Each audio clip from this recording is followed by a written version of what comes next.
Ya, Assalamualaikum warahmatullahi wabarakatuh. Saya adalah Rian Irawan Haryadi. Saya adalah orang yang menulis buku mengenal ideologi minorisme Rianisme. Dan pada hari ini, tanggal 19 Maret 2023, saya akan membawakan sebuah webinar kepada Anda mengenai dunia terancam krisis pangan dan mengapa negara sebaiknya mengakuisisi Indofood. Ya, Indofood sebuah perusahaan yang besar. Baik, kita akan mulai saja slide-nya sebentar lagi. Ya, dunia menghadapi krisis pangan, mengapa negara harus mengakuisisi Indofood? Ini adalah webinar mengenai ideologi minorisme Rianisme pada tanggal 19 Maret 2023. Oleh saya, Rian Irawan Haryadi. Anda bisa mendownload bukunya di https://bit.ly/rianisme. Silakan, ini bisa didownload secara gratis. Kita lihat di tahun 2023, terjadi power shifting ke sektor pangan. Jadi, menurut agenda Sustainable Development Goal atau SDG yang menekankan pada dampak perubahan iklim, yang dimana yang akan di masa yang akan datang, seluruh kehidupan itu akan terdampak oleh perubahan iklim, termasuk pertanian. Maka semenjak saat itu dunia mulai concern ke arah pertanian karena meningkatnya jumlah populasi manusia di dunia sudah mencapai 8 miliar jiwa dan itu tidak diimbangi dengan angka bagaimana peningkatan dari sektor pangan karena perubahan iklim secara global itu telah mengakibatkan cuaca ekstrim di mana-mana yang sehingga mengakibatkan juga kelangkaan panen, kegagalan panen yang nanti akan kita bahas di belakang. Jadi intinya seluruh dunia itu pada tahun 2023 mereka mulai melakukan power shifting ke sektor pangan ya. Jadi karena dunia memang sedang menghadapi krisis pangan global. Kemudian pada bulan Januari 2023 ada sebuah berita dari media internasional yang mengatakan bahwa Bill Gates telah membeli lahan sekitar 1/4.000 lahan pertanian di Amerika. Oke. Di sini ada menimbulkan pertanyaan, ada apa? Mengapa orang sekelas Bill Gates ya, kita tahu siapa dia, owner dari Microsoft, salah satu orang terkaya di dunia, ya. Beliau ini membeli lahan pertanian, menginvestasikan uang yang sangat banyak di lahan pertanian di Amerika. Nah, ini pertanyaannya ada apa? Mengapa Bill Gates sampai mau begini? Nah, kita ingat ya kalau menurut teori konspirasi, sekitar beberapa tahun yang lalu, sekitar 2015, Bill Gates mengatakan bahwa akan berinvestasi kepada vaksin karena mencegah pandemi yang akan datang kemudian. Dan ternyata pada tahun 2019 muncullah yang namanya COVID ya, kita tahu sendiri. Nah, sekarang Bill Gates menginvestasi di pertanian dengan secara besar-besaran. Tentunya menimbulkan pertanyaan di benak kita. Apa nih yang akan terjadi nih kalau udah Bill Gates sudah menginvestasikan lahan pertanian yang besar gitu kan. Oke, kita next dulu. Nah, sekarang satu fenomena yang menarik lagi adalah kemunculan daging sintetis ya. Apa ini daging sintetis? Jadi daging sintetis itu adalah daging yang dibuat bukan dari daging asli, tapi dari tumbuhan ya. Jadi kalau Anda lihat di foto ini ada orang makan hamburger, ya burgernya itu bukan burger betulan tapi dia burger yang dibikin dari tumbuhan. Mengapa ini dilakukan? Mengapa dikampanyekan sedemikian? Karena dikatakan karena jumlah emisi karbon itu sangat besar yang disumbang dari peternakan hewan. Karena itu sebaiknya orang mengurangi makanan hewan dan memperbanyak dari tumbuhan. Tapi yang jadi masalah adalah daging sintetis ini dibuat dari tumbuhan yang sudah mengalami transgenik atau rekayasa genetik. Jadi itu bukan tumbuhan yang tumbuh secara alami.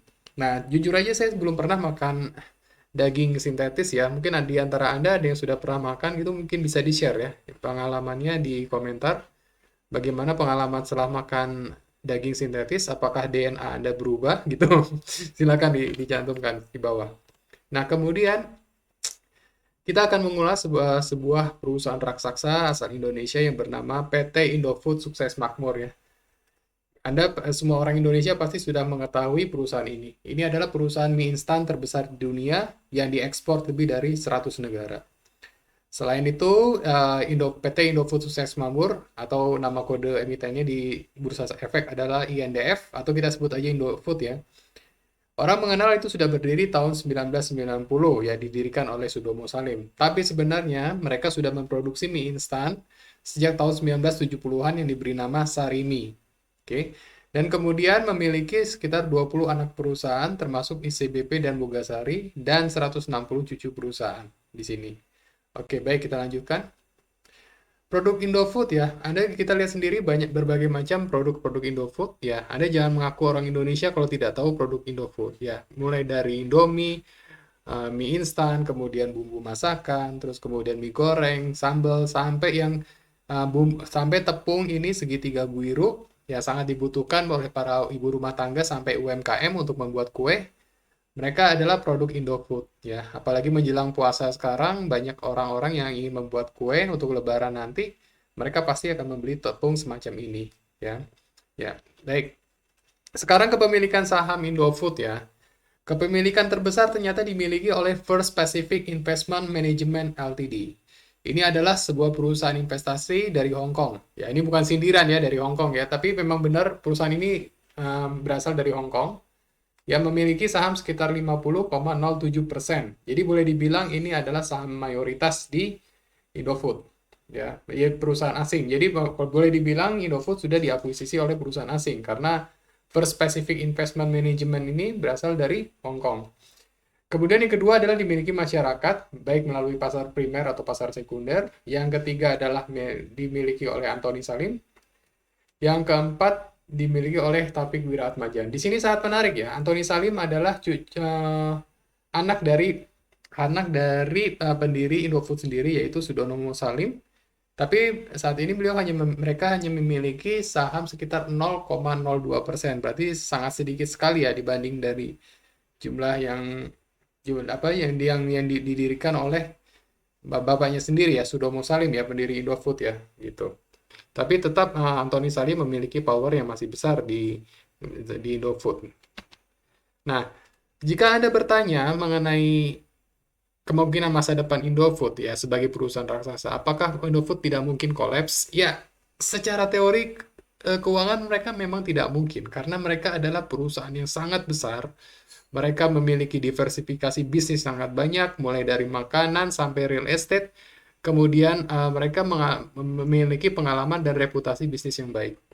Ya, keuangan Indofood itu ya walaupun pada tahun 2022 mengalami penurunan laba bersih sekitar 33,46% year on year, ya atau menurun sekitar 3,3 triliun, tapi mereka sudah cenderung stabil. Ya, dengan market cap sekitar 53,78 triliun rupiah, kemudian pendapatan dan laba yang stabil Indofood itu. Mereka juga memiliki stabilitas finansial, posisi keuangan dan rasio yang sehat, kemudian diversifikasi bisnis dan pengalaman dan reputasi yang baik. Jadi sebenarnya Indofood ya secara teori keuangan tidak mungkin dia akan kolaps gitu ya. Jadi ini adalah perusahaan yang sangat sehat sekali. Nah, oke, tapi baik kita akan melihat suatu sisi lain bahwa dunia sekarang sedang menghadapi krisis pangan di tahun 2023. Hal ini sudah terlihat dari tahun 2022 di mana beberapa negara seperti India mereka menyetop ekspor gandum karena dipergunakan untuk kebutuhan sendiri. Kemudian Pakistan, Yaman mereka sudah mulai mengalami kelangkaan produksi gandum ya sehingga mulai terancam oleh krisis kelaparan. Ya, jadi di tahun 2023 ini kemungkinan dunia apalagi nanti setelah menjelang pertengahan tahun, bulan Juni, Juli itu krisis pangan akan mulai terasa, diperkirakan. Ya, kalau ingin kita melihat skenario, kenapa krisis pangan akan terjadi di akhir 2023 ya, bahkan mulai dari awal tahun. Ini ada beberapa skenario yang penyebab krisis pangan. Yang pertama tentunya perubahan iklim ya. Perubahan iklim itu mengakibatkan cuaca ekstrim di mana-mana, ya sehingga mengakibatkan kegagalan panen. Apa itu cuaca ekstrim? Ya macam-macam ya, misalnya di sini banjir, di sana angin topan, ya kan itu cuaca ekstrim ya. Di sini kekeringan. Nah, karena cuaca-cuaca ekstrim inilah akhirnya panen itu banyak yang menjadi gagal ya. Kemudian skenario kedua ya, ini baru kemungkinan belum tentu juga terjadi yaitu munculnya virus global yang membunuh tanaman pangan. Jadi mirip seperti COVID tapi dia bisa menyerang tanaman atau hewan ternak ya. Mungkin Anda pernah dengar yang flu burung ya di zaman SBY di mana itu ada khusus menyerang unggas sehingga banyak ternak unggas yang mati gara-gara itu, dan juga penyakit PMK, penyakit mulut dan kuku yang menyerang sapi. Kita lihat di kasus tahun kemarin di Jawa Timur banyak peternak sapi yang habis karena sapi-sapinya terkena virus penyakit mulut dan kuku pas sebelum Idul Adha. Ya, jadi Anda bayangin pas sebelum Idul Adha sapi-sapinya nggak bisa dipotong karena sudah terkena penyakit, sehingga banyak peternak ya di Jawa Timur ya rugi sampai miliaran rupiah gara-gara banyak sapinya yang mati gitu kan karena PMK ini. Nah, nomor 3, pasokan berkurang drastis karena perang dan perubahan iklim. Ya, Anda tahu sendiri saat ini perang di Ukraina Rusia itu masih berlangsung ya 2023, dan ini sudah lewat setahun dan belum ada indikasi kapan berakhirnya ya. Jadi ya karena yang perang di sana bukan cuman kedua negara itu, tapi negara-negara lain pun ikut perang. Iran ikutan perang, ngirim drone, Amerika ikutan perang, ngirim senjata dan sebagainya. Sehingga perang Ukraina dan Rusia kemungkinan masih akan berjalan lama ya. Nah, kemudian yang ketiga adalah perubahan iklim. Perubahan iklim ini yang terjadi seperti yang tadi ya, saya sudah singgung di nomor 1, yang mengakibatkan cuaca ekstrim di mana-mana sehingga terjadi kegagalan panen.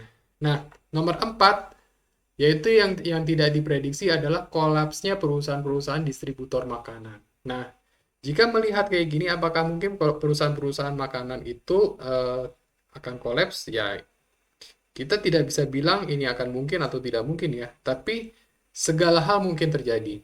Kita lihat kasus kemarin di SVB, Silicon Valley Bank, salah satu bank terbesar di Amerika, tapi ternyata bisa bangkrut dalam waktu 48 jam. Ya, itu SVB loh, bank yang dijadikan startup di Silicon Valley loh, tapi bisa bangkrut dalam 48 jam dan menimbulkan kerugian miliaran dolar. Ya, bahkan deposito dari para nasabahnya susah ditarik gitu kan, sampai FDIC ikut campur tangan. Nah, itu dalam sektor keuangan gitu. Jadi yang semula kita kira itu bakal kuat, ternyata nggak ada jaminan, ambruk ya. Ya, tapi ya mudah-mudahan tidak terjadi ikutan ambruknya perusahaan-perusahaan makanan ketika terjadi krisis pangan global nanti. Oke, next. Nah, kita balik ke Indofood. Jika Anda mau tahu, Indofood itu menguasai sekitar 71% pasar produk konsumsi di Indonesia. Dan jika amit-amit di perusahaan ini sampai kolaps, maka jika Indofood kolaps, dampaknya bukan lagi sistemik, tapi udah disaster, udah bencana. Kenapa? Karena Indofood itu sangat diperlukan oleh masyarakat Indonesia dan sangat dibutuhkan oleh banyak sekali masyarakat. Mulai dari anak kos sampai UMKM, mereka memakai barang Indofood.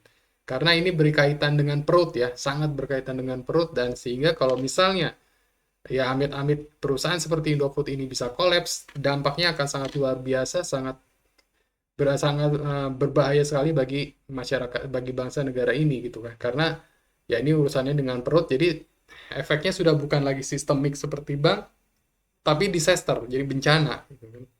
Nah, jadi ideologi minoritarianisme itu berpendapat untuk menyarankan agar negara atau dalam hal ini pemerintah mempertimbangkan untuk mengakuisisi 51% saham Indofood oleh negara.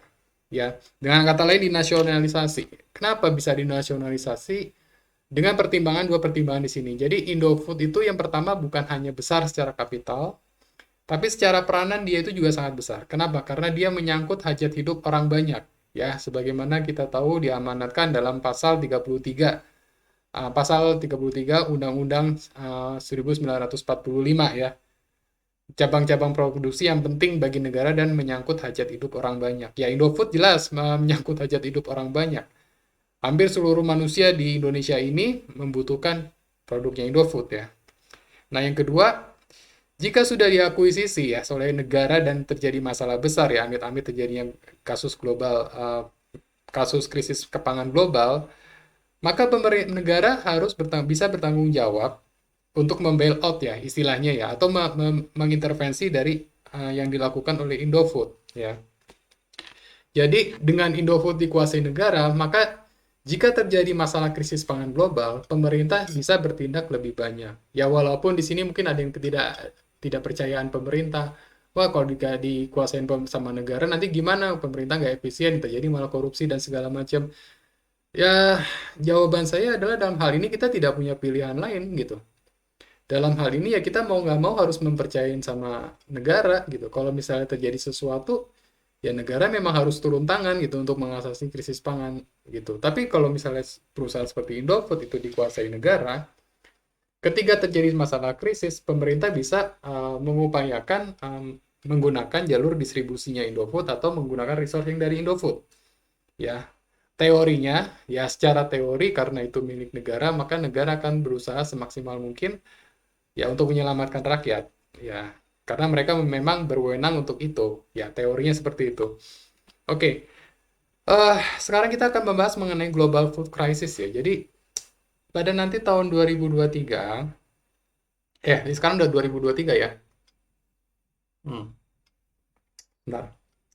Di 2023 ternyata sudah banyak yang menulis bahwa akan terjadi krisis pangan global. Dimulai dari IMF Block ya. Global food crisis may persist with price still elevated after year of war. Jadi eh, harga-harga itu masih naik setelah setahun setelah perang Ukraina dan Rusia tidak selesai. Jadi ada kemungkinan nanti 2023 mulai dari pertengahan tahun akan mulai terjadi krisis pangan global. Ya. Nah, kemudian relief web.int ya 2023 Hunger Funding Gap Reports What's Need to Stop the Global Hunger Crisis. Jadi ke tahun 2023 akan terjadi global hunger crisis atau krisis kelaparan yang melanda dunia. Jadi ini ancamannya untuk ke depan, ya sudah saya bilang dari tadi penyebabnya yang terjadi dari perubahan iklim dan perang ya. Kemudian dari dalam negeri, Sri Mulyani, Menteri Keuangan kita juga sudah mengatakan bahwa waspada krisis pangan hantui dunia di tahun 2023.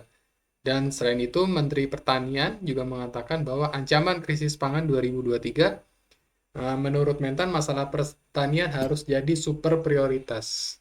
Oke, yang jadi masalah adalah sekarang kita banyak sekali kasus di negara kita, sayangnya beberapa proyek lahan lumbung pangan itu justru mengalami kegagalan ya. Salah satunya adalah di Gunung Mas di Kalimantan Tengah, di mana 600 lahan singkong itu gagal dipanen karena ditanamnya di daerah yang eh, mengandung kapur ya, sehingga singkong yang ditanam itu nggak bisa tumbuh lebih dari 1 meter. Padahal tanaman singkong harusnya tumbuh 1 meter.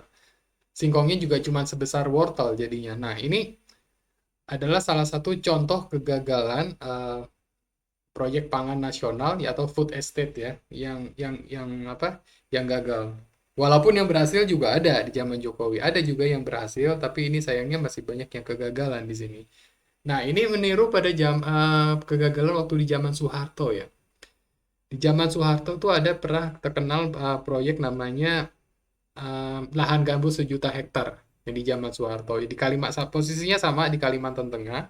Yang waktu itu Menteri Pertaniannya Sarifuddin Baharsyah dan berkoordinasi dengan Menteri Transmigrasi Siswono Yudhoyono. Nah, waktu itu pemerintahan Soeharto ingin mengkonversi lahan gambut menjadi lahan produktif untuk dijadikan sawah. Dan ternyata gagal total. Ya, lahan gambut itu sawah tidak bisa ditanam di sana, gitu kan. Nah, jadi hal ini amat disayangkan, terjadi banyak proyek pangan nasional yang gagal dan ini memperbesar peluang terjadinya krisis global. Nah, sekarang apa sih yang bisa dilakukan oleh minoritas kreatif ya sesuai dengan ideologi minorismerianisme? Yang pertama, kita bisa mempersiapkan menghadapi krisis ini dengan cara menyelamatkan lingkungan terdekat. Oke, kita selamatin dulu deh lingkungan kita, keluarga kita, dan masyarakat sekitar kita. Dengan cara apa? Ya, kita ada 4 cara. Yang pertama, gerakan pangan komunitas. Ya, jadi kita belajar menanam deh. Belajar menanam. Coba kalau Anda lihat di sini, orang menanam ubi ya. Ya, ubi itu paling gampang ditanam. Memang sih tinggal sediain karung, terus tanah, masukin ubinya, udah bisa sebenarnya. Nah, jadi masyarakat tuh harus mulai sadar bahwa akan ada ancaman krisis pangan. Sehingga kita tuh mulai mencoba sedikit demi sedikit lah kita menanam tanaman lah di rumah, ya kan? Jadi kedua itu pelatihan pertanian alternatif. Jadi kayak semacam ini, semacam urban farming atau hidroponik. Minoritas kreatif harus ambil bagian dalam mengadakan pelatihan itu. Karena untuk masyarakat, menyadarkan masyarakat bahwa ada ancaman krisis pangan di depan kita. Ya, nomor 3, mengembangkan riset mandiri pertanian. Jadi kita minoritas kreatif harus bisa mengembangkan riset mandiri pertanian. Ya, kita secara swadaya aja, secara masyarakat turun ke masyarakat, Seperti Anda lihat di sini ada budidaya lele di ember ya. Ini bagus ini buat pangan. Jadi sebaiknya masyarakat tuh mulai sadar lah bahwa nanti sebentar lagi tuh akan ada krisis global. Jadi sebaiknya kita tuh belajar gimana sih caranya menanam tanaman, terus menciptakan pangan tuh di lingkungan sendiri. Ya, harus ada kesadaran itu dari masyarakat. Nah, yang keempat adalah dengan memanfaatkan AI dan Big Data. Jadi ini karena ini teknologi terbarukan ya, teknologi yang paling baru, maaf.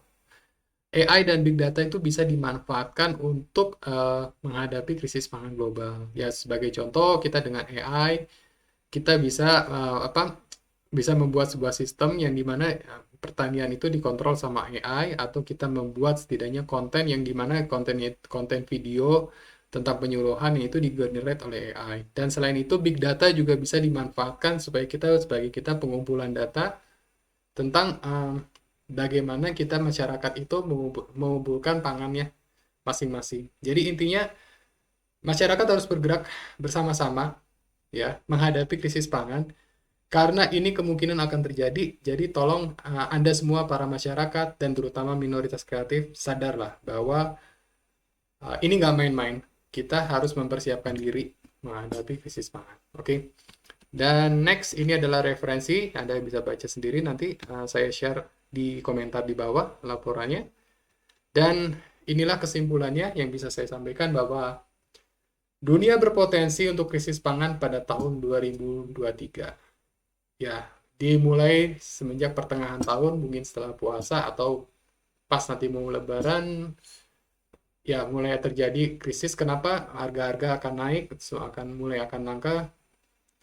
Nah, kenapa bisa sekarang kita belum bisa merasakan? Karena saat ini kita masih mendapatkan stok, ya stok cadangan yang dimiliki oleh negara. Jadi misalnya buat beras dan buat segala macam sembako kita masih menghabiskan stok. Tapi kan stokan itu tidak akan bisa bertahan selamanya. Harus ada resupply lagi dari yang baru. Nah, yang terjadi masalah adalah apabila resupply-nya berkurang, sedangkan stok terus menipis, terus menerus diambil, yang terjadi adalah kita akan mengalami krisis karena supply-nya tidak sebanding dengan jumlah yang keluar. Tapi sekali lagi, semoga prediksi saya ini salah ya. 2003 nanti tidak terjadi krisis pangan. Ya, walaupun saya memprediksi ini, ya saya sangat mengharapkan semoga saya salah ya apa yang saya prediksi ini. Ya, termasuk yang tadi Indofood. Semoga saya salah dan dunia baik-baik saja. Baik, selesai. Terima kasih. Saya menyediakan line untuk open discussion terhadap saya. Silakan Anda bisa WhatsApp ke nomor saya yang di sini. Atau Anda bisa langsung download buku mengenai ideologi minorisme Rianisme dengan mengklik ini, bit.ly/Rianisme. Ya, sekali lagi bit.ly/Rianisme. Silakan Anda baca bukunya dari saya. Silakan gratis. Oke, baik. Terima kasih atas perhatiannya. Saya Rian Irawan Haryadi. Undur diri dulu. Silakan kalau ada yang mau bertanya, saya persilakan di sesi tanya jawab. Ya, sedemikian. Assalamualaikum warahmatullahi wabarakatuh.